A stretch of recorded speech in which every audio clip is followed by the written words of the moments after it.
నాతో రండి. సాస్కిని ఎలాగైనా కనిపెట్టి నీకు చేరుస్తా అని మాటిస్తున్నా. ఓ బిడ్డో, నన్ను కాపాడినందుకు థ్యాంక్స్. ఇప్పుడు సాస్కిని కూడా నాలాంటి వాడికి థ్యాంక్స్ చెప్పక్కర్లేదు. నీ దృష్టి శత్రువు మీద పెట్టు. అయితే ఇక మాస్క్ లేనట్టేనా? నేను కకాషి ఫ్రెండ్, మీ నాన్న స్టూడెంట్. సాస్కిలాగే ఒక ఉచిహా.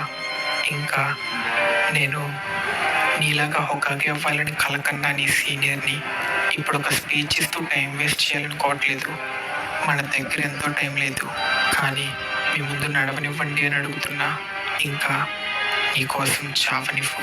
కట్ చేస్తే ఇదే టైంలో ఏం జరిగిందో తెలుసుకోవడానికి రీఅనిమేట్ అయిన హొకాగే అందరూ మాదరా చక్రాన్ని సెన్స్ చేస్తూ సాస్కే ముందుగా నరికిన మాదరా కాళ్ళ దగ్గరికి వస్తారు. ఇన్ఫినిట్ సుక్యూమిలో ఇరుక్కున్న అందరినీ ఎలా కాపాడాలి?